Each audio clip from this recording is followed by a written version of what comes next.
Assalamualaikum warahmatullahi wabarakatuh. Selamat sore Bapak-bapak, Ibu-ibu. Selamat sore. Apa kabarnya? Baik. Alhamdulillah. Saya di sini ingin menjelaskan mengenai DBD. Sebelumnya di sini Bapak-bapak, Ibu-ibu tahu mengenai DBD itu apa?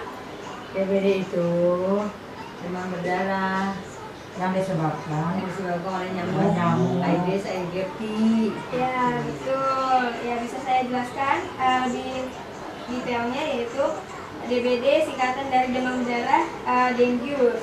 Nah, ini merupakan penyakit yang disebabkan oleh infeksi virus dengue. Virus ini masuk ke dalam tubuh manusia melalui gigitan nyamuk Aedes aegypti yang hidup di wilayah tropis. Yang dimana wilayah tropis itu memiliki dua musim, yaitu musim penghujan dan musim kemarau. Nah, salah satunya itu negara kita, negara Indonesia. Jadi, demam berdarah ini merupakan penyakit yang mudah menular dan dapat mengakibatkan kematian serta menjadi penyakit endemik di Indonesia sejak tahun 1968. Sejak itu penyakit ini menjadi salah satu masalah utama di Indonesia dengan penyebaran dan jumlah penderita yang cenderung meningkat setiap tahunnya. Nah, selanjutnya demam berdarah ini dapat dipicu oleh faktor risiko tertentu seperti yang pertama, pernah mengalami infeksi virus dengue sebelumnya. Jadi Bapak Ibu, misalkan keluarganya pernah mengalami virus ini, akan dapat mengalami virus tersebut lagi karena faktor risiko tertentu. Yang kedua itu tinggal atau berpergian ke daerah tropis, dan virus ini menyerang bayi, anak-anak, lansia, dan orang dengan kekebalan tubuh yang lemah. Selanjutnya, mengenai penyebab demam berdarah. Sebelumnya sudah saya jelaskan, yaitu virus dengue yang ditularkan oleh nyamuk Aedes aegypti.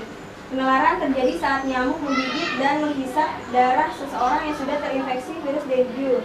Ketika nyamuk tersebut menggigit orang lain, maka virus akan tersebar. Hal tersebut terjadi karena nyamuk berperan sebagai medium pembawa atau karier. Nah, sebelumnya Bapak Ibu sudah ada yang pernah mengalami DBD, baik itu keluarga atau ponakan, saudara? Alhamdulillah belum. Belum. Alhamdulillah tidak ada belum. Ya. Jangan. Jika tidak ada, alhamdulillah ya.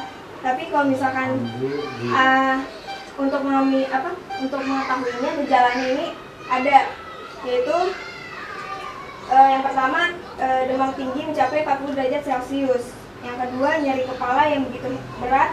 Yang ketiga nyeri pada sendi, otot, dan tulang. Yang keempat nyeri pada bagian belakang mata. Kemudian nafsu makan menurun, lalu mual dan muntah, dan juga ruang kemerahan pada kulit sekitar 2-5 hari setelah demam. Gitu.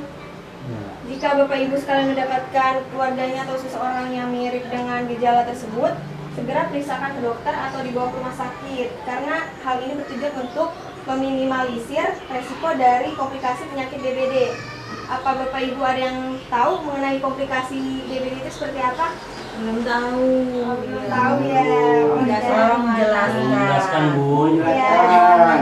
Ya, jadi begini Bapak Ibu, komplikasi penyakit DBD diantaranya yaitu pendarahan hebat, muntah darah, gangguan pernafasan, akumulasi cairan, dan juga bisa menimbulkan kematian. Nah, ini penyakit DBD ini sangat berbahaya, Bu. Ngeri. Ya.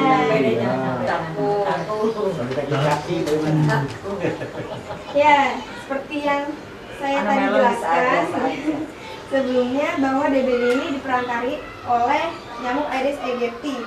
Nyamuk ini memiliki ciri-ciri yang khas. Nah, ciri-cirinya apa sih? Yang pertama, terdapat belang-belang warna putih di sekitar tubuhnya. Yang kedua, nyamuk dewasa biasanya berwarna hitam kecoklatan dengan punggung terdapat garis-garis warna putih secara vertikal. Jadi kalau Bapak Ibu melihat nyamuk seperti itu, berarti nyamuk Aedes aegypti. Itu di daerah mana tuh adanya? Di tempat apa? Tempat kotor apa tempat bersih, Bu? Ya, nanti saya akan jelaskan. Oh iya, saya tunggu tuh. Ya, tunggu dulu. Selanjutnya, Saya akan menjelaskan. Oh ya, DBD ini berkembang biak di mana sih Bapak Ibu? Ada yang tahu? Di tempat air yang bersih. bening. Tempat air Nyamuknya? Ya, di tempat. Nyamuknya tempat air yang bening. Bisa di wadah, yaitu bak-bak mandi atau tempat penampungan air, Iya. Air atau tergenang. juga genangan Genangan yang air. ada di jalan, itu bisa Iya. jadi. Kaleng. Ya, atau di tempat cuci piring, biasanya ada genangan juga yang di situ. Iya. Yang kotor ya. Iya. Selanjutnya mengenai siklus hidupnya. Nah, Bapak Ibu ada yang tahu siklus hidup nyamuk itu seperti apa? Belum tahu. Belum tahu. Belum. Belum tahu gimana. Jelaskan. Ya, siklus hidup itu dimulai dari telur, ya kan? Nyamuk betina ini bertelur dari 100 hingga 200 butir telur. Banyak banget. Iya, lumayan banyak.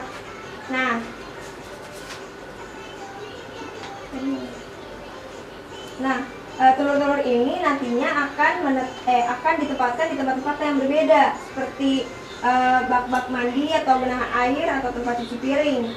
Dan di bak lalu setelah telur itu menetas akan berubah menjadi larva. Nah, larva ini berkembang biak dengan memakan makhluk hidup yang ada di air. Jadi dia tumbuhnya dari makhluk hidup yang ada di air. Larva ini ada 4 fase. Yang 3 fase pertama itu berjalan dengan cepat, dan fase keempat itu dan fase keempat berjalan hingga 3 hari lamanya setelah dari larva kemudian menjadi pupa. Nah, pupa ini akan berubah menjadi nyamuk. Nah, siklus ini membutuhkan waktu 7 sampai 9 hari dari telur menjadi nyamuk dewasa. Masa hidupnya nyamuk dewasa betina itu sekitar 42 sampai 56 hari. Yang jantan itu 10 hari. Gitu Bapak Ibu. Hidupnya. Iya. Ya. Bagaimana cara pencegahannya, Bu? Nah, ini saya akan menjelaskan.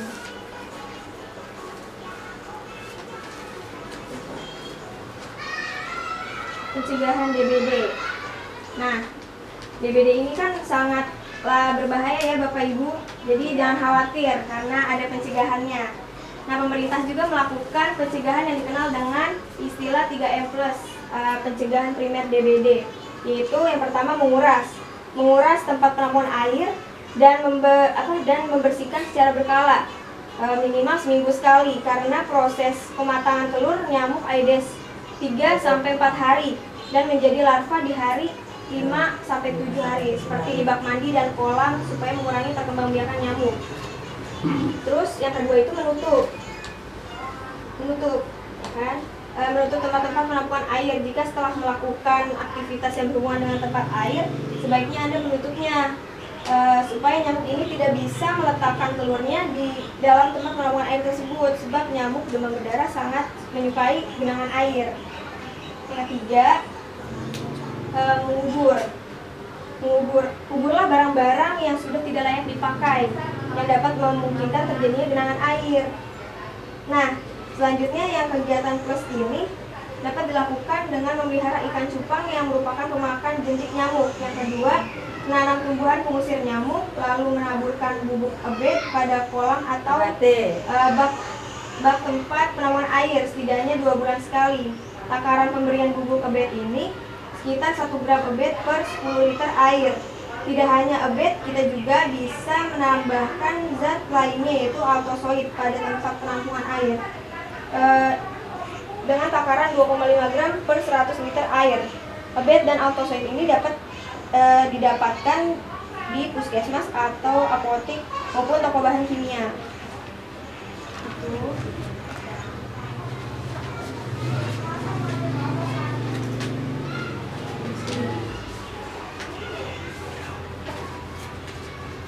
Nah, kemudian ada juga pencegahan lainnya, itu menggunakan obat nyamuk, baik obat nyamuk bakar, semprot atau elektrik. Terus juga menggunakan krim pencegah gigitan nyamuk, kemudian melakukan pemasangan kawat kasa di lubang jendela atau ventilasi untuk mengurangi akses masuk nyamuk ke dalam rumah. Lalu juga tidak membiasakan atau menghindari menggantung pakaian, baik pakaian baru atau bekas di dalam rumah yang biasa menjadi tempat istirahat nyamuk. Kemudian juga menggunakan kelambu saat tidur. Nah, itu pencegahan yang dapat dilakukan. Dan juga beberapa bentuk pencegahan primer, yaitu dengan pengendalian vektor dan implementasi vaksin. Nah, saat ini vaksin dengue sudah ditemukan, akan tetapi belum ditetapkan sebagai imunisasi dasar lengkap. Mengapa? Karena pemerintah ini harganya ini masih belum terjangkau oleh masyarakat umum. Ya, jadi pencegahan sekunder, ada pun juga pencegahan sekunder, yaitu untuk demam berdarah yang parah dilakukan pengobatan medik oleh dokter atau perawat yang berpengalaman. Pengobatan medik ini dapat menurunkan angka kematian lebih dari 20% hingga 1%. Menjaga volume cairan tubuh pasien adalah hal yang sangat kritikal untuk pasien demam berdarah yang parah. Diperlukan pengawasan penderita, kontak dan lingkungan sekitar dengan melaporkan kejadian pada instansi kesehatan setempat. Mengisolasi atau waspada dengan menghindari penderita demam dari gigitan nyamuk pada siang hari dengan memasang kasa pada ruang perawatan penderita dengan menggunakan kelambu yang telah direndam dalam insektisida atau lakukan penyemprotan tempat pemukiman dengan insektisida yang punya efek knockdown terhadap nyamuk dewasa ataupun dengan insektisida yang meninggalkan residu.